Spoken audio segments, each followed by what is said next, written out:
हरिओम मेरे प्रिय सिंह राशि के साथियों, 29 सितंबर से लेकर 5 अक्टूबर तक की 20 बड़ी भविष्यवाणियां। फूलों की तरह चमकेगा नसीबा।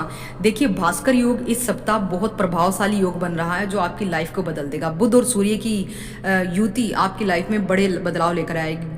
गुरु से बुध त्रिकोण भाव में गोचर करेंगे इस टाइम पीरियड में, तो आपको बेहतर अवसर मिलेंगे, आर्थिक लाभ होगा, करियर में आगे बढ़ने के सुनहरे मौके आपको मिलेंगे, परिवार में आनंददायक समय होगा। चलिए जानते हैं विस्तार से। स्क्रीन पर आप देख पा रहे होंगे सिंह राशि की चंद्र कुंडली, सिंह लगन कुंडली।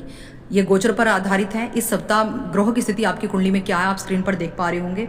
चलिए जानते हैं ये ग्रह की स्थिति आपके लिए सप्ताह कैसा बना रही है। सप्ताह के आरंभ में आप देख पा रहे होंगे कि स्वास्थ्य और तनाव से प्रभावित आप हो सकते हैं, क्योंकि आपके लगन में केतु शुक्र बैठे हैं, तो शरीर पर इन दोनों अपनी शत्रु राशि में बैठे हैं। देखिए, आप 5 नंबर लिखा है यहाँ पर लगन में।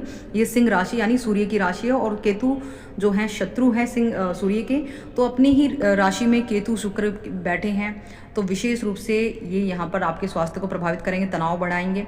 लेकिन सप्ताह के मध्य में और अंत में करियर में लाभ और मान सम्मान बढ़ेगा, लेकिन स्वास्थ्य के लिए आपको सचेत रहना होगा। सोमवार मंगलवार स्वास्थ्य तनाव के लिए दिखाई दे रहे हैं। बुधवार और शुक्रवार की रात्रि तक करियर में प्रगति होगी। शनिवार रविवार को कुछ उदर कष्ट या फिर निवेश से आपको बचना होगा, यानी फिर हृदय से रिलेटेड कुछ इशू हो सकते हैं, कोई बड़ी निवेश से आपको इस समय बचना होगा। शनिवार और रविवार को स्पेशली सिंह राशि के लोगों के लिए सप्ताह धैर्य और अपने समय को जो है नियोजित करके चलने का है, यानी जो कार्य हैं उन्हीं को प्राथमिकता दें और बाकी के कार्यों को करने की कोशिश ना करें। इससे आपको मानसिक और शारीरिक रूप से थकावट और काफ़ी तनाव महसूस हो सकता है। कार्य क्षेत्र में पद प्रतिष्ठा मिल सकती है, विशेष सफलताएं आपको मिल सकती हैं, ऐसी संभावनाएं दिखाई दे रही हैं। लेकिन आपको आर्थिक मामलों में जल्दबाजी से बचना है। इसके अलावा आर्थिक मामलों में जल्दबाजी से बचे, किसी महत्वपूर्ण निर्णय लेने से पहले अनुभवी और बड़ों की राय जरूर लें। और बाकी आपके लिए लाभकारी स्थिति होंगी। बुद्धिमत्ता और चतुराई आपके पक्ष में रहेगी। करियर में प्रगति होगी। आत्मविश्वास में चुनौतियां जो हैं आएंगी, लेकिन आपके आत्मविश्वास के सामने चुनौतियां ढेर हो जाएंगी और विजय प्राप्त होगी। सप्ताह की शुरू की अवधि आपकी शिक्षा, बाल कल्याण, मनोरंजन से संबंधित गतिविधियों में बहुत अच्छी है। जुआ, शेयर बाजार में कारोबार आपके लिए थोड़ा सा इस समय अनुकूल दिखाई दे रहा है, लेकिन इमोशनली होकर पैसा लगाना या इमोशनली होकर ये चीज़ों में जो है इन्वॉल्व होना थोड़ा सा कठिन होगा। सप्ताह के मध्य में कुछ अतिरिक्त जिम्मेदारियों का बोझ आने से आप में ऊर्जा कम रहेगी। सप्ताह भर आपका स्वास्थ्य, प्रसन्नता, उत्साह जो है ऊपर नीचे होता रहेगा। अपना कौशल और कार्य क्षमता बढ़ाने के लिए आपको नियमित रूप से जो है कार्यों पर ध्यान देना होगा, अपने काम की क्वालिटी को बढ़ाना है। सप्ताह के अंतिम समय में आपके और आपके प्रिय के मध्य स्नेह का बंधन मजबूत होगा। इमोशनली बॉन्डिंग अच्छी होगी। लव लाइफ बहुत अच्छी होगी, फायदेमंद स्थिति बनेगी। वैवाहिक जीवन के आनंद में बढ़ोतरी होगी। दाम्पत्य जीवन बहुत अच्छा रहेगा, और इसके साथ ही वैवाहिक जीवन में आनंद बढ़ेगा। परिवार में खुशी और शांति का माहौल बनाए रखने के लिए आपको अपने उत्साह को उच्च बनाए रखना होगा। आप देख पा रहे होंगे सूर्य बुध आपके धन भाव में बैठकर बुधात्य नामक राजयोग बना रहे हैं, जहाँ पर 6 नंबर की राशि लिखी है। बुध अपनी ही राशि में बैठे, अपने ही घर में बैठे हैं, और सूर्य और बुध मित्र हैं। बुधात्य नामक राजयोग के साथ भद्र महापुरुष राजयोग आपके धन भाव को बनना, तो धन तो आपके पास धनाधन आने वाला है, लेकिन कहीं ना कहीं रोग दोष यहाँ पर इन पर चीज़ों पर खर्च हो सकता है, कुछ अनचाहे खर्चों पर खर्च हो सकता है, क्योंकि मंगल आपके तृतीय भाव में बैठे हैं, अपने शत्रु की राशि में बैठे हैं, शुक्र की शत्रु राशि में।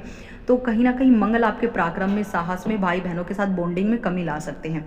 गुरु आपके डिजायर्स के घर में बैठे हैं, 3 नंबर राशि जहाँ पर लिखा है, ये 11वां भाव है। गुरु यहाँ पर बैठे इच्छा के घर में बैठा है, तो गुरु बृहस्पति आपकी इच्छाओं की पूर्ति कराएंगे, आपकी इनकम को धनाधन यहाँ पर बढ़ाएंगे।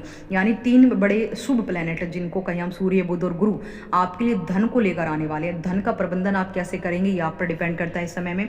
केतु शुक्र आपकी लगन में बैठे तो आपको प्रभावित करेंगे, स्वास्थ्य को, मानसिक तनाव को बढ़ाएंगे। तो इससे बचने के लिए केतु से और शुक्र से रिलेटेड यानी भगवती की पूजा कीजिए, सभी प्लैनेट कंट्रोल हो जाएंगे। सप्तम भाव में राहु बैठे हैं, आप देख पा रहे होंगे, अपनी ही राशि में बैठे हैं, अपने मित्र की कुंभ राशि, शनि की ये राशि है, इसमें बैठे, सप्तम भाव में बैठे, तो ये शुभ स्थिति कही जाएगी, क्योंकि ये राहु का ही साम्राज्य, और राहु जब अपने साम्राज्य में होता है तो वो कभी भी नेगेटिव प्रभाव नहीं देता है, आपको आउटस्टैंडिंग चीज़ें देता है, लग्जरियस लाइफ देता है, नेम फेम देता है, माया की तरफ लेकर जाता है। तो कहीं ना कहीं राहु भी आपके लिए सबसे ज़्यादा सपोर्टिंग रोल प्ले कर रही हैं, बहुत ज़्यादा, केतु को छोड़कर। केतु आपके लिए तनाव बनाएंगे, कन्फ्यूज़न क्रिएट करेंगे, गलत संगत पर लेकर जाएंगे, गलत चीज़ों में इन्वॉल्व कराने की कोशिश करेंगे, और प्रॉफिट के नाम पर आपको धोखा मिल सकता है। इसलिए किसी भी डील में हाथ आजमाने से पहले बड़ों की राय ले, अच्छे से मंथन करिए उस चीज़ पर, तभी आगे बढ़े। ये सप्ताह आपके लिए धन के मामले में तो यूँ कहिए कि धन की तिजोरियाँ धन धन भरने वाली हैं। बाकी आपके खर्चे आपकी अन्य ग्रहों की स्थिति पर भी डिपेंड करता है कि धन कितना रुक पाएगा। धन का फ्लो तो बहुत अच्छा है, धन आने में भी बहुत अच्छा दिखाई दे रहा है, लेकिन जाने की स्थितियाँ भी यहाँ पर बन रही है केतु और शुक्र की वजह से। तो यहाँ पर आप क्या उपाय करेंगे? निरंतर सिद्ध कुंजिका स्तोत्र का पाठ करना है या दुर्गा चालीसा का पाठ करना। केतु के लिए सबसे अच्छा उपाय है कि आप गणेश जी की उपासना करो, सूर्य को नियमित रूप से अर्घ दीजिए, गणेश चालीसा का पाठ करें, गणपति अथर्व शीर्ष का पाठ कर सके तो अच्छा है, भगवती का नाम लेते रहे तो बहुत